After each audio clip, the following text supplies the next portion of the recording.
You are watching The New American Media.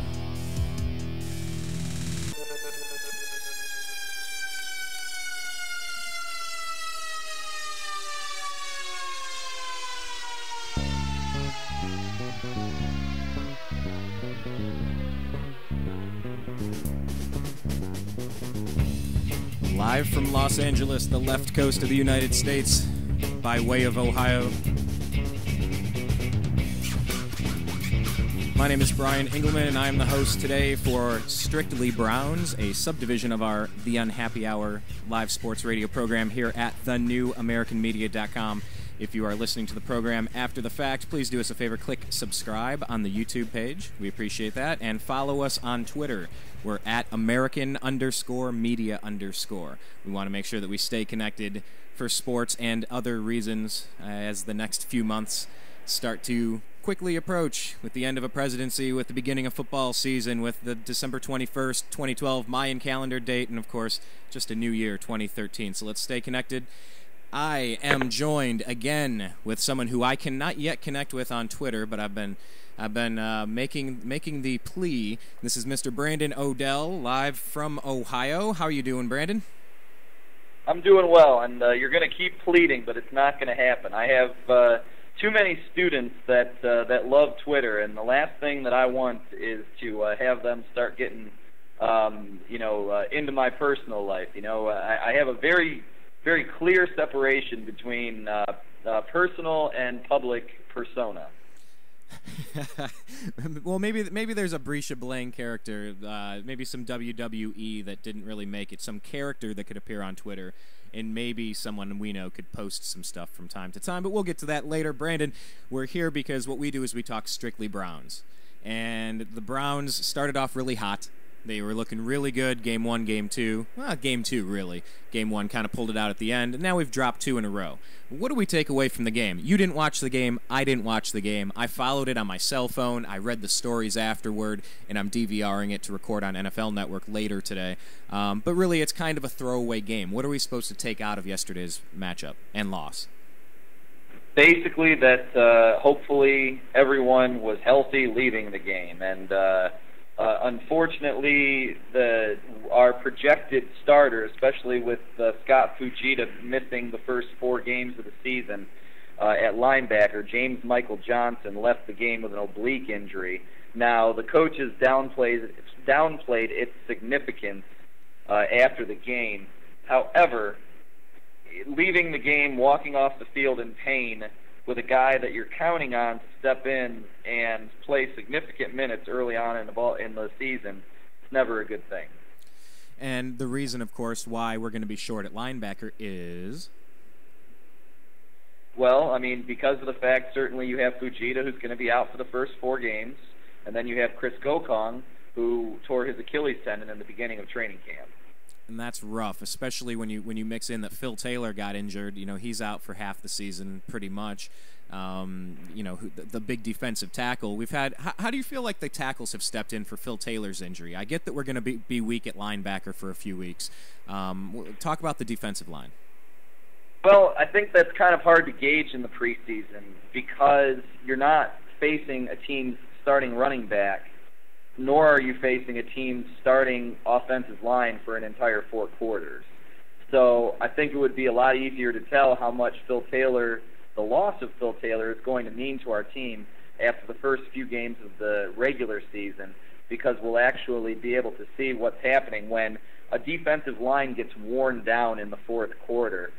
That's when you really separate the has-beens from the guys that actually are going to play in this league. So it's going to take a little while to be able to truly tell how much that loss is going to mean. It's going to mean a lot, but when you have a defensive lineman starting and maybe only playing the first quarter or maybe the first half of a game, it's when those legs get heavy in the 3rd and 4th quarter that you really see what these guys are made of.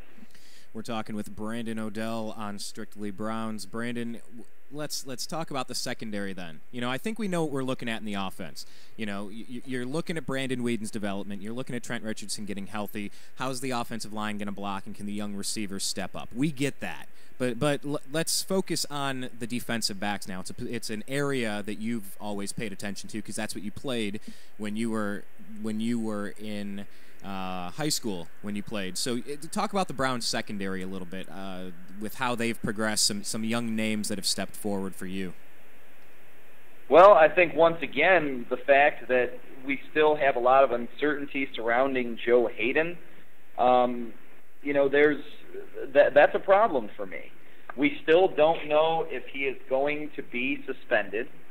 We still don't know if that suspension is going to start in week 1 or if he's going. We have heard that he is appealing, which basically happens all the time when you have cases like this. But you don't know when that appeal is going to go through, when things are going to be finalized. So when your best player, probably on the team, not just in the secondary, has a lot of question marks surrounding him, it's hard, once again, to really gauge where the secondary is going. T.J. Ward, from all, I guess every sign that we have so far, has come back relatively strong after his injuries. We hope that he can stay healthy because he was certainly an emerging talent, and you're hoping that he is able to take the next step. Sheldon Brown is consistent, but he is old. We would have liked for someone else to have been able to supplant him in that number 2 corner spot, and no one was able to. Let me ask you this. Go ahead. I was just going to add, what do you think about the Browns releasing safety David Sims, who picked off 2 passes this preseason effort, according to the Plain Dealer here? Had returned 1 for a touchdown, and he tweets, "Bye-bye, Cleveland." What do you think about David Sims? So he was released. I didn't hear that yet. Yeah, I got an update. So I'm gonna lay them out in order of perhaps lesser known and perhaps bigger cuts. So I was kind of impressed with David Sims. Did he make an impression on you? Well, I mean, everything that we heard was that he had been able to perform consistently, and even had a pick six called back because of some penalties. So he had a lot of promise. I guess the whole thing is the Usama Young. There's a lot of money invested in him. And so he's the one that they kept so that Sims could go bye-bye. I mean, who knows? Maybe he winds up back on the Browns by week 2 or week 3 after injuries happen or something like that. I mean, it's always these training camp stars. You never know what's going to happen once the regular season starts. And there's 31 other teams in the NFL. Sure, every team has had a diamond in the rough every now and then, but more often than not, these guys that play well in the preseason maybe get a shot on the practice squad, maybe make that special teams, but rarely do they really emerge into starters. That is true. I will give you that. Well, let's talk about somebody who emerged as a star last year on the Patriots, Rob Gronkowski. The Browns released tight end Dan Gronkowski, leaving them with Ben Watson, Jordan Cameron, and Alex Smith because they've also released Evan Moore. Let's talk about those. Wow. Well, you're definitely ahead of me then. So these are things that I have not heard yet. So Evan Moore is gone. That's a little bit of a surprise to me. I guess ultimately the fact that he couldn't stay on the field is going to be what the deciding factor is with that. Now Evan Moore was a player that showed a lot of talent. He showed a lot of promise, and sometimes they were on the same page, but often just the whole offensive machine was so broken. The line wasn't blocking. The quarterback had no time to get it down to him. The quarterback wasn't playing well. The receivers were getting cut in the middle of the season. But yeah, I mean, Evan Moore was someone who was signed. They had invested $4 million into Evan Moore, including a $500,000 roster bonus back in March. So Plain Dealer is obviously surprised about this, as am I, because I thought he was a pretty solid player. Well, I guess his skill set, they figure, is similar enough to the skill set of Jordan Cameron. And Jordan Cameron apparently is going to be the one who is going to be thrust into the role that they had hoped that Evan Moore would be able to play. And then the tight end, Dan Gronkowski, who, little brother of Rob Gronkowski, he appeared to be solid to me. We're just pretty set at tight end, it looked like.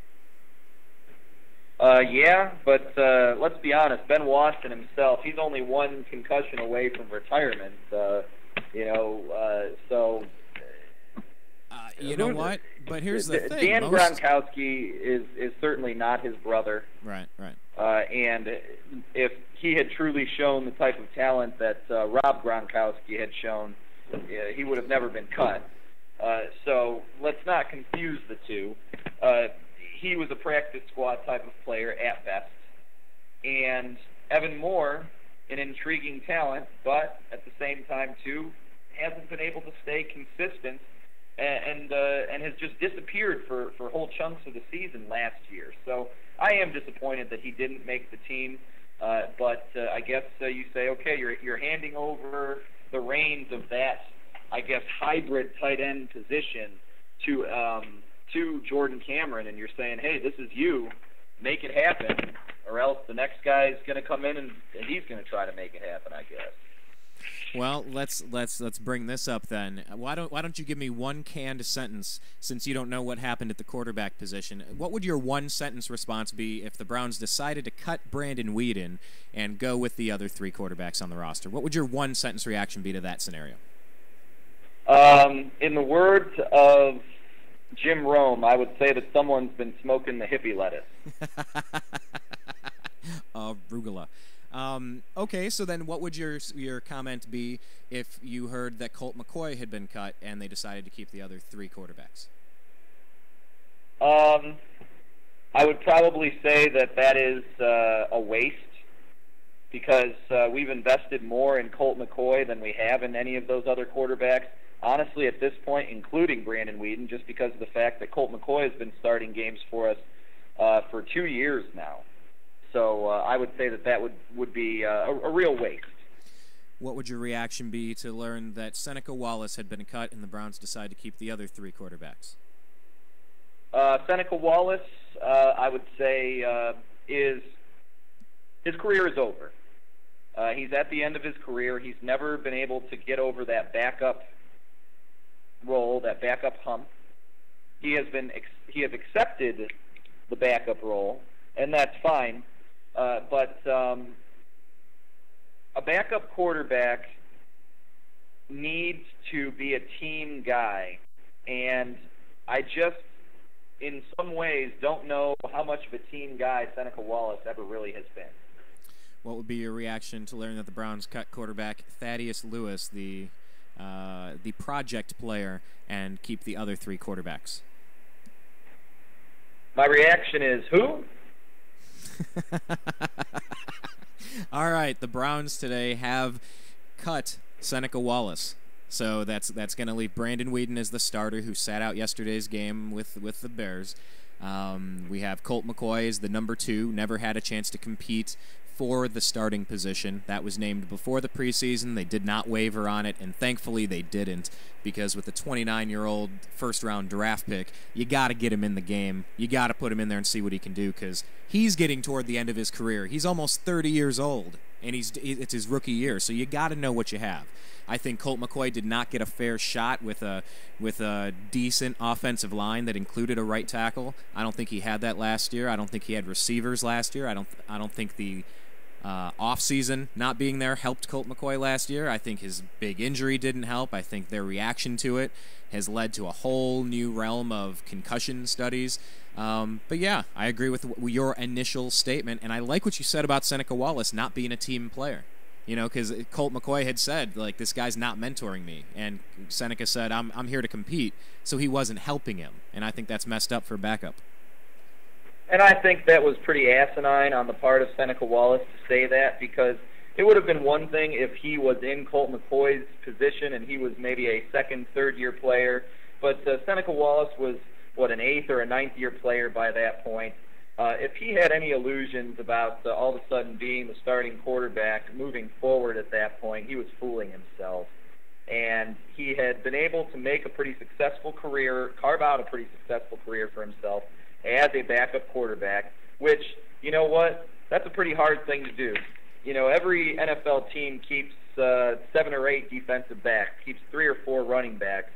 A team only keeps maybe 3 quarterbacks tops, and generally speaking, only one of those is going to see the field during the season, maybe two for for that few games. And Wallace should know what his place is by this point. And it doesn't surprise me. I think that they made the right move. I think that holding on to Colt McCoy is the right move because let's be honest with ourselves. Browns quarterbacks get injured. It happens every year. Even last year when McCoy was able to start, 14 games or whatever, he was out those last few. So it happens every year that Browns quarterbacks get hurt. And who would you rather see come in when Brandon Whedon goes down, Colt McCoy or Seneca Wallace? Well, Cleveland has a long history of that. I was at that game in the dog pound when Tim Couch got injured, and the fans were cheering because because Kelly Holcomb, a lot of "cuh" sounds, but Kelly Holcomb, he was the backup that a lot of fans were saying, I think you have earned the chance to be the starter. You can't be worse than Tim Couch. Give him a shot. And that was a game where people cheered because Kelly Holcomb was coming in, and Tim Couch and some other people said, I had a guy behind me. I started cheering, and he said, come on, man, show some respect, show some class. The quarterback's injured. Don't cheer that. And I turned around, I'm like, no, I'm not cheering that. That's horrible. I'm rooting for I'm like, geez. It was just the perception of it because that's not what I meant. But backup quarterback is often the most popular position in Cleveland. And I'll be honest with you, the backup quarterback position is always a popular position because you always hope the other guy can do a little bit better than the guy before him did. But as far as looking at the difference between Tim Couch and Kelly Holcomb, Kelly Holcomb, realistically speaking, was the better player than Tim Couch. I don't agree with people cheering. I absolutely do not, and did not condone that at all when that had occurred. But Kelly Holcomb was a better player for the Browns than Tim Couch was. And, we're hoping that our quarterback can stay healthy, but you need to know the people behind you are folks that can step in case of emergency. We're watching it. Your team is as strong as your depth. And look at the Steelers. Their number one pick is out for the year. Look at us. Trent Richardson's out, for hopefully coming back for Game 1. So let's just move forward after these cuts. There will be more cuts, and we can definitely leave our comments in the YouTube channel. So as a new cut comes in, we can talk about it in that comment section. But moving forward, let's talk about Game 1. What are you getting excited for with Game 1? Because it's right around the corner. The Buckeyes play tomorrow. And football is here, thank God Almighty. The national media has been bashing the Browns for weeks. This is going to be their opportunity to make a statement that maybe they're not going to necessarily be the chumps that everyone thinks that they are. And every year we say this, but this first game of the season is so very important for this football team. And getting a win in this first game of the season is absolutely crucial to the demeanor of the football team. And losing this game, especially if they lose this game in a demoralizing fashion like they did when they played the Eagles last week in the preseason, if they're demoralized in this game, I can assure you that it's going to be fire and brimstone in Cleveland. It's going to make for a long season, that's for sure. If they can somehow manage to pull this game out, you are going to truly see the lid come off, and these fans are going to get really excited in Cleveland.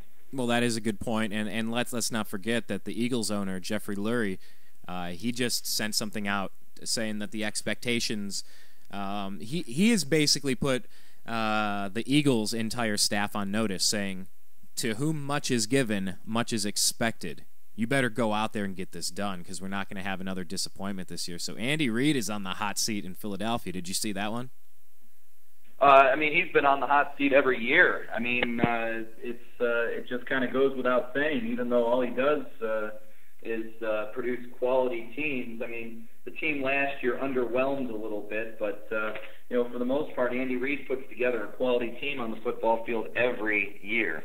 And so I think that's a little unwarranted, but it's the reality of what have you done for me lately in the NFL. And then let's start putting any other overview, any other storylines you're watching in the NFL or in college football. The Buckeyes with Urban Meyer. Let's move into overtime here. Let's step outside of the strictly Browns and we're into overtime. So anything goes. We can go as fast or as random as we feel like. Any thoughts on the Buckeyes and Urban Meyer? Buckeyes and Urban Meyer, I'm excited. I certainly am looking forward to hopefully a more high-octane brand of football that maybe he might be able to bring. I think that his offensive play calling is going to be something that's going to just bring a lot of excitement to the Horseshoe every week. And I'm really looking forward to what he's able to do with Braxton Miller.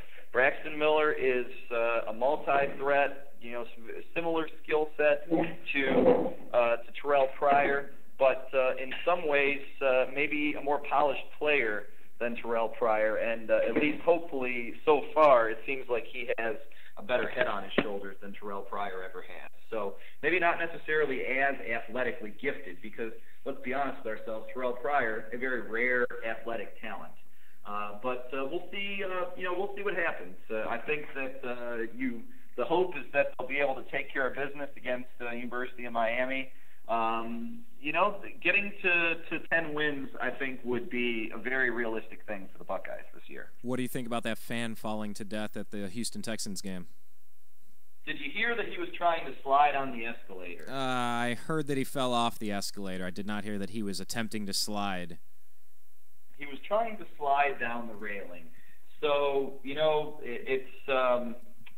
it's Darwinian evolution, the survival of the fittest sometimes, unfortunately. I'm not saying that I don't think it's a tragedy, but, that was a death that he caused.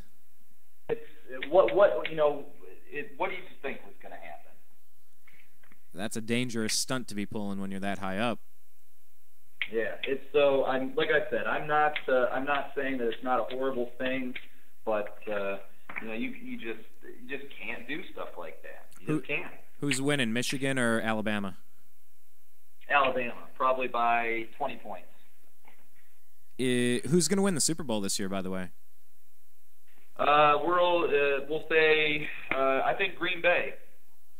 I can't make my prediction until about week 6 because I always start with an undefeated Cleveland Browns season. That's what I project, including a Super Bowl win. Week 6 is about when you finally throw in the towel, huh? Well, I make a second prediction. About a third of the way through, half the way through the year, I'm just like, okay, either I stick to my guns with this prediction, like maybe I did in, with Derek Anderson and some of those guys, a little bit longer, but I'll hold on to it for a few weeks. Is Tiger Woods back? Is he back to being a consistent quality player? No, he is not. So I definitely think that he will continue to struggle, and I don't think he'll ever be the player that he was. Is that mental or physical? Probably a little bit of both. And did you see the Kent State player go backwards yesterday? I heard about it. I haven't gotten a chance to see the clip. I've been far too busy at work and such, so I haven't gotten a chance to see that. So yeah, it's either way, a little rough. It's fun. It's great. It's football season. It's back. I'm pumped. I know you are too. And let's have a great season here. Absolutely. Well, Brandon, thanks for joining us again. We'll bring you back next Friday to talk strictly Browns, and we should, at that point, be really geared up to Game 1 in the NFL. Looking forward to it. Brandon, thank you again for your time, sir. All right, sounds great. Have a great Labor Day weekend with you and your wife. You too. Go Browns. Go Browns. Sorry, I clipped him off with his Go Browns, but yes, we always try to end our call with Go Browns, and that's the way we've been trying to lead our lives and root for our favorite teams for decades now. Decades of frustration, decades of the Bernie Kosar days and the Vinny Testaverde times and Kelly Holcomb playoff thing. And then always wondering if Trent Richardson's going to turn around the franchise along with Brandon Weeden and Greg Little and Josh Gordon and Alex Mack and Mitchell Schwartz and Joe Thomas. Is this a team that can compete? Certainly hope so. Been a long time. You know, man, I grew up rooting for those Ernest Biner and Bernie Kosar Browns. That phantom, that fumble going into the end zone to score the game-tying touchdown against the Denver Broncos, rather. Sorry, I've been thinking about that fan that fell. I mean, that is tragic. That is unfortunate. Yeah, I let this be a lesson. Please do not try risky things. Thoughts and prayers out to the family over there. But yeah, I mean, I grew up watching John Elway drive 98 yards against the Cleveland Browns. And that was very... that sucked. That was really bad. You got to watch that.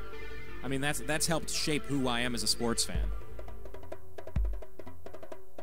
My formative years. Kind of learning that it's they'll never do it. They always find a way to screw this up. You know, and unfortunately that's been the mentality in Cleveland for a long time. Cleveland used to be a very large city, and it's been hemorrhaging population. You get a LeBron James, you get close, you get close, you get close. You have Michael Jordan's shot over Cleveland. Mark Price, Brad Daugherty, Craig Elo. I mean, you get close, you don't quite get the championship. Cleveland Indians, the only team in World Series history to take a lead into the 9th inning and lose it. Congratulations, Marlins. Hope you enjoy LeBron a decade and a half later. So, yeah, little jaded. You know, there's only so much I can fault the past because we just got to get our act together. But I think that part of this is a mental problem that we have as Cleveland sports fans now. And I frankly, I think it's a problem that Americans have. I think we've really had been sucker punched on 9/11. You know, it's been a hard go at it. It's been a hard go for the past few years. I mean, we all have friends or relatives somewhere, or we know someone that does, that's fighting in wars across this country. We know people that have lost money in the housing market and in real estate and investments. People are saying that inflation is causing more people to lose money because it costs $50 to fill your gas tank and $200 at the grocery store. You know, a lot of people were optimistic a few years ago and said, we can do this with this head coach, and just a lot of us aren't feeling it. So that's why we talk about sports, because it's a broad issue that tries to teach character. And we just want to win. Go America, go Browns. My name's Brian Engelman. Thank you for listening. Follow us on Twitter at American_media_ and click subscribe at youtube.com/The New American Media. Thank you very much. We'll be back on Strictly Browns here at the Unhappy Hour.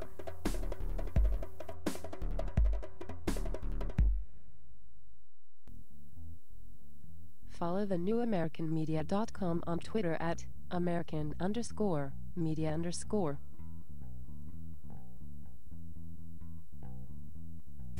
This is the New American Media. Agree to disagree. Yeah, it's a radio show we have on thenewamericanmedia.com every single Friday at 4:30 p.m. Pacific. Join the show. What do we talk about? Politics, religion, and spirituality. Basically anything you're not supposed to talk about in a bar. You're not supposed to have these conversations inside of a bar, but we have them every single Friday at 4:30 p.m. Pacific on thenewamericanmedia.com. Join the show, offer your opinion, and let's agree to disagree, but let's have a good conversation. Have you ever considered adopting a pet to be part of your family? Our animal companions can be just as close to us as our human companions. If you're considering adoption, please visit your local shelter and adopt a pet today. Shelter pets make the best pets. Hi, Brian from thenewamericanmedia.com. Last year I had this idea. I wanted to start a website of my own, not just something, a presence on Twitter, a presence on Facebook, and have a thing. I wanted a website. I wanted a home base for all of the ideas and things I'm interested in. I wanted live radio. I wanted to communicate with the globe. I was tired of being spoon-fed dogma by corporate interest and just, here, believe this, believe this. I said, no, I think there's something underneath the surface, but I didn't know how to do it. So I contacted Ted Distel of disteldesign.com. Ted walked us through the process of, okay, you want videos, you want to do quotes of the day, you want to have a spiritual section, you want to have a 1984 watch where government's intruding and private corporations are intruding into your privacy. Yeah, those are the things that I was interested in. Ted walked me through the process. We built thenewamericanmedia.com, and I encourage you to go online and take a look at our site. That's what he's capable of. Please, if you have an idea, go to disteldesign.com. That's DISTEL design.com. TNAM Radio, because the news always matters. Hi, Brian from thenewamericanmedia.com. You know, this housing crisis that we've been in for a few years now has really taken a toll on a lot of families. I know somebody you've worked with, somebody that you're related to, maybe even yourself. You might have gone through some sort of foreclosure, short sale, deed in lieu of foreclosure, or any other nonsense going on in the financial markets tied to housing. One of the things that is not talked about enough is the fact that a lot of people have to get rid of their homes right now and go into some sort of apartment-style living. And in that situation, many people can't bring their cat or dog, their friend, their companion, a member of their family. Imagine your dog, imagine your cat, dropped off at a shelter. Oh, it's a shelter. They'll be safe. No, the shelters just don't have the resources capable to take care of these animals, and thousands of them are put to death every single week. Please, if you have the opportunity, go become a foster parent at a shelter. Go to your local shelter, adopt a dog or cat. Trust me, a family out there is going to really appreciate the effort. If you're tired of the other stuff, take a look at thenewamericanmedia.com. Be sure that you go on to facebook.com and do a quick search for The New American Media and like our page, because we like it when you do that.